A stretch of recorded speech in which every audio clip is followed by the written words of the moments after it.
Did you know that the Kaaba, the most sacred site in Islam, once faced grave threats from the very people who were supposed to protect it? It's a story of faith, courage, and divine intervention that many people have never heard. In the early days of Islam, when Prophet Muhammad began his mission in Mecca, the Quraysh tribe, his own people, saw this new faith as a direct challenge to their power, wealth, and ancestral traditions. Their entire status was built around the Kaaba, which housed hundreds of idols they worshipped. When the Prophet called for the worship of one God, Allah, it wasn't just a spiritual message. It was a revolution that threatened their entire way of life. Their opposition started with mockery and insults, but quickly escalated. They tried to suppress the new Muslims and stop them from even approaching the Kaaba to pray. Imagine the courage it took for those first believers, like Bilal and the Yasser family, to stand firm in their faith,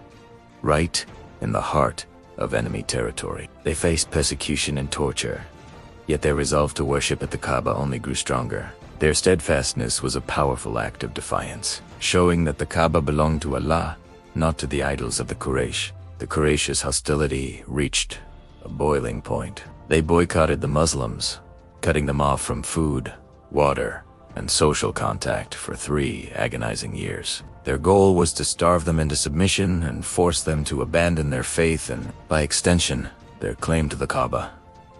It was a brutal strategy aimed at breaking their spirits. Yet, the early Muslims endured, their bond strengthened by shared hardship and their unwavering belief in Allah's promise.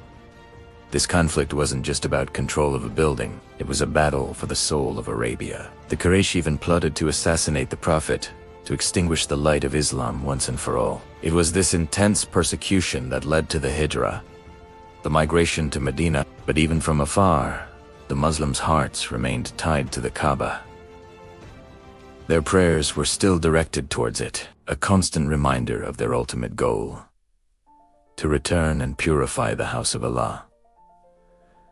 Years later, this dream became a reality with the conquest of Mecca. When the Prophet Muhammad returned, he didn't seek revenge. Instead, he entered the Kaaba and, with his own hands, destroyed the 360 idols inside, declaring, "Truth has come and falsehood has vanished." This pivotal moment wasn't an attack on the Kaaba.